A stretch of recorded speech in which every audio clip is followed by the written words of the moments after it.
Hello friends, তো আরও একটা নতুন ভিডিও নিয়ে আসলাম। তো আমি যেহেতু একজন বিউটিশিয়ান অ্যান্ড মেকআপ আর্টিস্ট, অনেকে হয়তো জানেন না, তো আমার নাম রুম্পা। তো আমি একটা কাকিমার বাড়িতে যাচ্ছিলাম ফেসিয়াল করতে। তো দেখো, ফার্স্ট উনি আইব্রো করেছেন। আইব্রোটা ভালোভাবেই করছিলাম, উনি শুয়ে পড়েছিলেন, ওনার বেড ছিল। তারপরে ফেসিয়াল শুরু করে দিলাম। আমি তো ফার্স্টে ওনার বাড়ি গেছিলাম, কিন্তু এটা আমার সেকেন্ড টাইম। আর তারপর ওনাকে বললাম যে আমি ভিডিও করবো একটু। তো উনি বললেন হ্যাঁ অবশ্যই, কোনো সমস্যা নেই। আর সব থেকে বড় কথা, কালকের আমি আমার ফোন স্ট্যান্ডটাই নিয়ে যেতে ভুলে গেছিলাম। তো উনি যা হোক করে একটা স্ট্যান্ড জোগাড় করে দিয়েছিলেন, ওইখানেই ফোনটা রেখে ভিডিওটা করতে পেরেছি। আর নাহলে হয়তো এইটুকু ভিডিওটাও দিতে পারতাম না।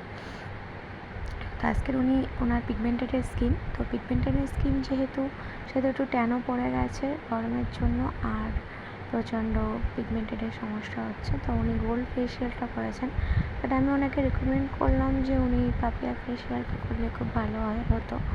বাট প্রোডাক্ট ওনারই ছিল। অনেকে যারা মনে করছেন যে প্রোডাক্ট দিয়ে কাজ করাবেন, হ্যাঁ তারা অবশ্যই প্রোডাক্ট দিয়েই কাজ করাতে পারেন। আমার প্রোডাক্টে যে কাজ করতে হবে এরকম কোনো কিছুর ম্যাটার নয়। আপনারা আপনাদের প্রোডাক্ট নিয়েও কাজ করাতে পারেন। কাকিমা নিজের প্রোডাক্ট নিয়ে নিজে কাজ করেছেন। এটা হচ্ছে স্টোন, মাসাজ স্টোন একটা। আমি খুব ভালোভাবে এটা ইউজ করি।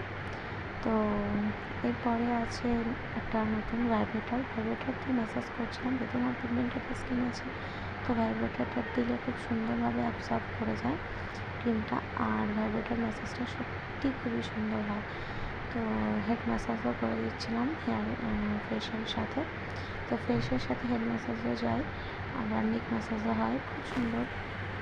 তো প্রায় অনেকক্ষণ টাইম নিয়েছিলাম, ম্যাসাজটা কমপ্লিট করলাম। প্রায় 45 মিনিট তো লেগে গেছিলো ম্যাসাজটা কমপ্লিট করতে।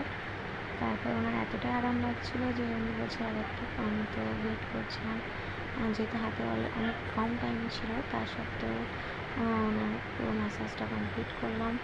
দেন তারপরে ওনার সাথে অনেক কথা হচ্ছিলো, যেহেতু অনেকদিন পর ওনার সাথে আমার আবার দেখা হয়েছে। নেক্সট হচ্ছে এই ভাইব্রেটিং ম্যাসাজটা হচ্ছে 3 টাইম ভাইব্রেটেড হবে, তারপরে আবার হ্যান্ড ম্যাসাজ করে আবার ভাইব্রেট করবে। তো উনি প্রথমে ব্লিচ করলেন, তারপরে আমি এই যে হ্যান্ড স্ক্রাবিং করছিলাম। উনি ওনার পাপায়া স্ক্রাবিংটা ইউজ করেছিলেন। তো পাপায়া স্ক্রাবিংটা দিয়ে আমি হ্যান্ড ম্যাসাজ করেছিলাম। পুরো ভিডিও ক্লিপটা দিলে অনেক বড় হয়ে যাবে। এরপর উনি হেয়ার কাটিংও করলেন, এটা হেয়ার কাটিং। তারপরে